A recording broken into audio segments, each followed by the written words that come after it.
이 시간도 성삼일체 하나님께서 여러분과 함께 하심으로 삼일체 하나님의 깊고도 놀라운 뜻을 깨닫게 되는 은혜가 있으시길 바랍니다. 목요 강설 시간입니다.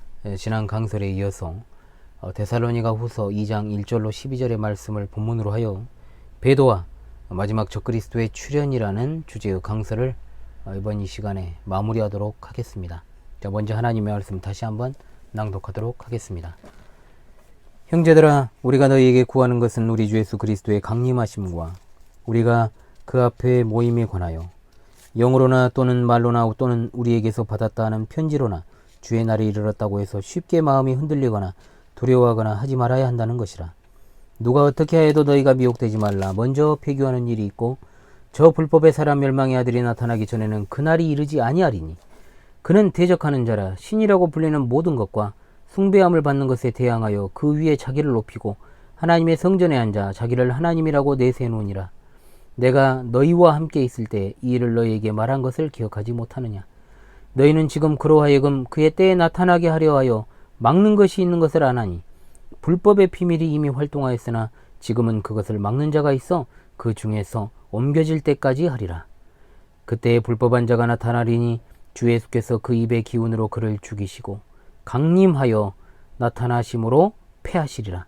악한 자의 나타남은 사탄의 활동을 따라 모든 능력과 표적과 거짓 기적과 불의의 모든 속임으로 멸망하는 자들에게 있으리니 이는 그들이 진리의 사랑을 받지 아니하여 구원함을 받지 못함이라. 이러므로 하나님이 미혹의 역사를 그들에게 보내사 거짓 것을 믿게 하심은 진리를 믿지 않고 불의를 좋아하는 모든 자들로 하여금 심판을 받게 하려 하심이라. 아멘. 이제 오늘은 이제 9절 이하의 말씀 가운데 적그리스도의 전략에 대해서 좀 더 자세하게 증거하는 내용이 나옵니다. 여기서는 불법의 사람, 멸망의 아들 곧 적그리스도가 악한 자라고 나타나는데 그는 뭐라고 되어 있습니까? 사탄의 활동을 따라 모든 능력과 표적과 거짓 기사와 불의의 모든 속임으로 멸망하는 자들에게 있으리니. 자, 불법한 자의 근원은 바로 사탄입니다. 요한계시록 13장에서 사탄은 용으로 묘사이 되는데 용은 적그리스도, 즉 첫 번째 짐승인 바다에서 올라오는 짐승에게 자기의 능력의 보좌와 큰 권세를 주었다라고 나옵니다. 이러한 적그리스도는 먼저 전 세계의 정치의 수반이 될 것입니다. 성경에서 바다는 세상을 뜻합니다. 이 세상에서 한 짐승, 즉 적그리스도이자 세계 단일 정부 총통이 나옵니다. 인류의 마지막에 이 세상의 패권을 장악할 세계 단일 정부의 수반을 짐승이라고 표현한 것은 그가 이성적으로 할 수 없는 짐승 같은 짓을 도모하기 때문입니다. 이러한 짐승 정부의 성격을 잘 드러내고 있는 것이 공산주의 집단입니다. 이들은 사람을 죽이기를 맹수가 연약한 동물을 사냥하는 것처럼 한다 했습니다. 그러므로 마지막에 들어설 세계 정부도 이러한 고도의 탄압 정부가 될 것인데 지금 전 세계에 불고 있는 파시즘적인 동향은 바로 이러한 것을 도래할 세상을 이제 미리 보여주는 것이 될 것이고 결국은 신공산주의라고 하는 정치 질서 체제가 세계를 아우르는 하나의 트렌드로 자리 잡게 될 것이고 또한 그것이 바로 일루미나티 프리메이슨들이 말하는 세계를 통치하는 수단으로서 하나의 모델이 될 것이다. 신공산주의 질서 체제를 가지고 세계를 지배하게 될 것이다 라는 것이 굉장히 기정사실화되고 있는 현실입니다. 처음에는 이들이 세계 평화를 부르짖고 평등과 인권을 이야기합니다. 그러나 모든 것이 다 거짓입니다. 그런데 이 적그리스도가 활동하는 방법이 모든 능력과 표적과 거짓 기적과 불의의 모든 속임입니다. 우리 주님은 마태복음 7장 22절 23절에 그날에 많은 사람이 나더러 이르되 주여 주여 우리가 주의 이름으로 선지자 노릇하며 주의 이름으로 귀신을 쫓아내며 주의 이름으로 많은 권능을 행하지 아니하였나이까 하더니 그때 내가 그들에게 밝히 말하되 내가 너희를 도무지 알지 못하니 불법을 행하는 자들아 내게서 떠나가라 하리라. 아멘. 마태복음 24장 24절에서 거짓 그리스도와 거짓 선지자들이 일어나 큰 표적과 기사를 보여 할 수만 있으면 택하신 자들도 미혹하리라고 했습니다. 요한계시록 13장 11절에 또 다른 짐승이 땅에서 올라오니 어린 양같이 두 뿔이 있고 용처럼 말을 하더라. 13절에는 큰 이적을 행하되 심지어 사람들 앞에서 불이 하늘로부터 땅에 내려오게 하고 15절에는 그가 권세를 받아 그 짐승에게 그 짐승의 우상에게 생기를 주어 그 짐승의 우상으로 말하게 하고 또 짐승의 우상에게 경배하지 아니하는 자는 몇이든지 다 죽이게 하더라. 땅에서 올라온 짐승은 거짓 그리스도, 가짜 선지자들로 불법의 사람으로 묘사된 바다에서 올라온 짐승을 후방에서 지원하게 되는 겁니다. 이 시대의 신사도운동이라는 것을 하고 있는 자들이 얼마나 가짜 이적이나 가짜 은사주의로 사람들을 미혹하고 있는지 모릅니다. 불법의 사람의 도구로 쓰이며 멸망으로 사람들을 이끄는 그들은 참으로 가련하면서도 혐오스러운 존재들입니다. 은사운동, 성령 열광주의, 신비주의 집단들에 미혹되면 안 됩니다. 오로지 역사적 정통 기독교의 성경적 신앙을 붙드시기 바랍니다. 과학기술이 정말로 발달을 해서 기후까지도 조작하는 요즘 실제로 하늘에서 불이 내려오게 하는 일쯤은 문제도 아닙니다. 성경의 예언은 결코 거짓이 아닙니다. 이들은 실제로 홀로그램 기법으로 하늘에 십자가 형상의 모양으로 사람들을 미혹했던 현실도 있었습니다. 분별해야 됩니다. 절대로 미혹되지 마십시오. 최근에는 하늘에서 여기저기 나팔 소리가 난다라고 난리들을 치고 있는데 절대로 이런 것에 미혹되지 마십시오. 오로지 성경을 바르게 아는 일에 집중하면 되는 겁니다. 이러한 모든 거짓과 불의의 속임을 통해 활동하는 불법한 자, 적그리스도의 활동 대상은 누구냐? 바로 10절에 나오는 멸망하는 자들입니다. 멸망하는 자들. 생명책에 기록되지 못한 자들이라고 되어 있습니다. 그런데 왜 성도들이 이러한 것에 주목하고 거기에 미혹되어 휩쓸립니까? 잠깐 미혹되었더라도 성도는 그 즉시 그 자리를 박차고 나와서 회개해야 됩니다. 세상에는 오로지 두 부류의 사람밖에 없습니다. 하나는 구원 얻은 자들과 하나는 멸망하는 자들입니다. 구원 얻은 자들은 창세전에 하나님의 택함을 입고 예수 그리스도 안에서 그 피로 구속함을 받아 성령의 역사로 말미암아 회개하고 예수 믿고 구원받은 자들입니다. 멸망하는 자들은 누굽니까? 하나님께서 그들을 죄 가운데 그대로 내버려 두심으로 그들이 지은 죄에 대해서 하나님의 공의의 심판을 받게 될 자들입니다. 그들은 결코 자신의 죄를 회개한 적이 없습니다. 예수 그리스도를 주님과 구주로 믿은 적이 없습니다. 죄를 회개하지 않고 구주 예수 그리스도를 믿지 않는 자들은 다 멸망합니다. 시청자 여러분, 걱정하지 마십시오. 적그리스도가 역사할 수 있는 자들은 여기 나오는 것처럼 오로지 멸망하는 자들 뿐입니다. 그들은 하나님의 택함받은 성도를 털끝 하나도 건드릴 수 없습니다. 멸망하는 자들이 적그리스도에게 미혹되는 이유는 간단합니다. 10절 하반절에 이는 그들이 진리의 사랑을 받지 아니하여 구원함을 받지 못하였기 때문입니다. 진리를 믿는 참 신자들은 그러한 불의와 불법이 난무하는 시대가 오게 되면 더욱더 바르게 영적으로 분별하여서 그들을 따르지 않을 것입니다. 그러나 진리를 받지 않은 그들, 다시 말해서 그들은 그때까지도 여전히 하나님의 구원을 받을 가능성이 있었음에도 그것을 끝내 거부한 것입니다. 진리는 바로 받아들이는 자에게 구원과 영원한 생명을 주는 복음의 말씀입니다. 이 진리의 사랑이 어디에 표현되어 있습니까? 하나님이 세상을 이처럼 사랑하사 독생자를 주셨으니 이는 그를 믿는 자마다 멸망하지 않고 영생을 얻게 하려 하심이라. 아멘. 하나님의 사랑이 우리에게 이렇게 나타난 바 되었으니 하나님이 자기의 독생자를 세상에 보내심은 그로 말미암아 우리를 살리려 하심이라. 사랑은 여기 있으니 우리가 하나님을 사랑한 것이 아니요 하나님이 우리를 사랑하사 우리 죄를 속하기 위해 화목제물로 그 아들을 보내셨음이라. 아멘. 적그리스도는 세상 마지막까지 이 진리를 파괴하기 위해서 참된 정통 기독교를 제외한 모든 종교를 통합시키려는 시도를 취할 것이고 그렇게 만들 겁니다.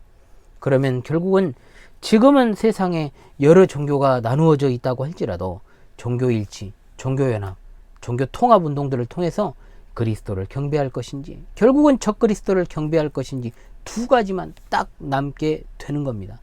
이 세상의 불신자들은 자신들이 따르기로 선택한 이 강력한 지도자에게 정신이 빠져가지고 전혀 정신 못 차리고 열광하게 될 것입니다. 하나님을 떠나 영원한 죽음과 파멸에 이르게 될 것이라는 사실을 알지 못한 채로 그들은 서서히 죽어가게 될 것입니다. 기독교의 복음과 진리가 장난입니까? 다시금 말씀드립니다. 이것은 살고 죽는 문제입니다. 안이하게 신앙생활 하면서 여러분의 신앙이 마지막 때 온전하게 지켜질 것이라고 속단하지 마십시오. 코로나 시국에 얼마나 많은 사람들이 또 분리가 되어버렸습니까? 백신 하나만 놔두고도 얼마나 많은 사람들의 신앙이 만천하에 드러납니까? 이러한 자들이 더욱더 그런 악의 구렁텅이에 빠지게 되는 것도 하나님의 섭리적 허용에 의해서 일어날 일들입니다. 하나님께서 그들로 하여금 저 그리스도의 미혹의 역사와 속임과 거짓 것을 믿게 하시는 것은 분명히 이미 전제가 있습니다. 그들이 하나님의 진리의 사랑을 거부했기 때문입니다. 또 나오지 않습니까? 진리를 믿지 않고 불의를 좋아하는 모든 자들로 하나님의 심판을 받게 하려 하심이라고 말입니다. 사랑하는 시청자 여러분, 적그리스도가 출현하는 그 시기가 되면 세상은 정확하게 둘로 나뉠 것입니다.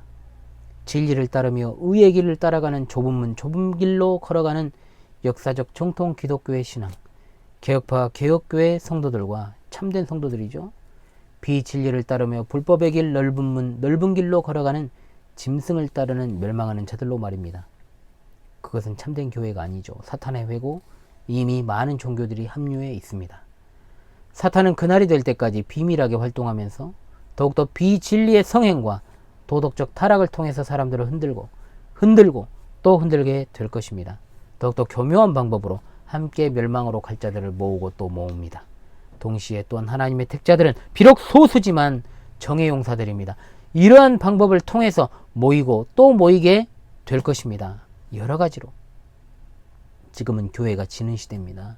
그러나 최후의 승리는 교회에게 있다라고 성경은 분명히 탄원하고 있습니다. 사랑하는 시청 여러분, 오늘 데살로니가 교회에 주신 하나님의 말씀을 통해 딱 두 가지만 우리가 기억하며 마무리하고자 합니다. 첫 번째, 이 시대의 기독교의 탈을 쓰고 활동하는 이리들을 경계하십시오. 로마교가 세계 권력의 정점에 서서 종교 통합 운동을 펼치고 있습니다. 그러나 완전하게 마쿠에는 분명히 있지만은 정확하게 드러나지는 않고 있습니다. 우리나라도 이미 개신교라 불리는 이 집단을 갖다가 통합시킨 배도가 본격적으로 이미 진행이 돼버렸고, 이때에는 정말로 외부적인 일에 관심을 우리가 빼앗기면 안 되고 내부적 타락을 경계해야 됩니다. 자유주의, 타협적 복음주의, 은사주의, 신비주의 등이 난무하는 이때에 오로지 우리는 영적으로 분별하는 일이 필요하다는 겁니다. 말세의 징조들에 대해서 급격하게 통회하는 일 없이 늘 해오던 대로 주의 재림을 소망 중에 기다려야 될 줄로 믿습니다. 심지어 배도를 반대하는 자들 가운데도 숨어있는 배도자들이 있는 그런 시대예요. 얼마나 무섭습니까, 여러분? 얼마나 우리에게 영적인 분별력이 절실히 요구되는 시대인지 모릅니다. 성령께 늘 지혜를 달라고 간구하십시오. 이 마지막 시대에 우리에게 힘 주시고 능력 주시고 지혜를 주실 수 있는 분은 성령님 밖에 없습니다. 두 번째입니다. 역사적 정통 기독교의 뿌리를 견고하게 붙들어야 됩니다. 제가 담임하고 있는 광주 신실한 교회의 성구이자 핵심이 되는 말씀은 데살로니가 후서 2장 15절입니다. 이 부분을 제가 예전에 이번 주 하나님의 말씀으로 해설한 적도 있습니다. 그러므로 형제들아, 굳건하게 서서 말로나 우리의 편지로 가르침을 받은 전통을 지키라. 아멘. 우리의 신앙은 뿌리가 있습니다. 뼈대가 있습니다. 계보 신앙입니다. 정통 기독교의 신앙이 개혁파 개혁교의 신앙으로, 장로교회의 신앙으로 오늘날 이어지고 있습니다. 바른 진리를 소유한다면 원수들에게 틈을 주지 않기 위해서 더욱더 우리는 도덕적이고 윤리적인 삶을 살아가야 됩니다. 진리의 선한 싸움을 준비하는데 내가 도덕적 윤리적 문제로 좌초하면 되겠습니까? 성경의 교훈대로 선하고 진실하게 사는 것, 그것이 바로 말세지마를 살아가는 성도의 삶이고, 또한 그것이 우리 신앙의 선배들이 그동안 그렇게 살아왔던 패턴입니다. 그 삶을 우리가 끝까지 견지합시다. 참된 성도의 삶을 참으로 우리 주님께서 늘 돌보시고 계십니다. 샬롬 마라나타. 오늘도 찬송 한 곡을 부르면서 마무리하도록 하겠습니다. 여러분 잘 아시는 새 찬송가는 516장이고 통일 찬송가는 265장. 옳은 길을 따르라 의의 길을. 자, 새 찬송가 516장, 통일 찬송가 265장. 옳은 길 따르라 의의 길을 1, 2절만 함께 부르면서 목요 강설 시간을 마치도록 하겠습니다. 516장입니다. 옳은 길 따르라 의의 길을, 세계 만민의 참된 길, 이 길 따라서 살기를 온 세계에 전하세. 만 백성이 나갈 길, 어두운 밤 지나고 동튼다. 환한 빛 보아라 저 빛. 주 예수의 나라 이 땅에 곧 오겠네 오겠네.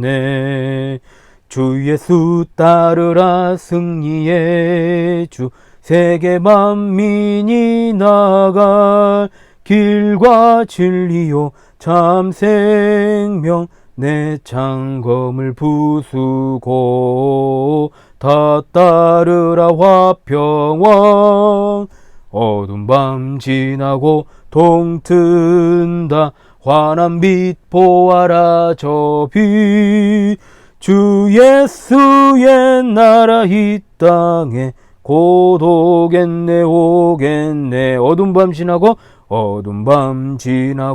동튼다 환한 빛 보아라 저 빛 주 예수의 나라 이 땅에 곧 오겠네 오겠네 주 예수의 나라 이 땅에 곧 오겠네 오겠네 할렐루야 아멘.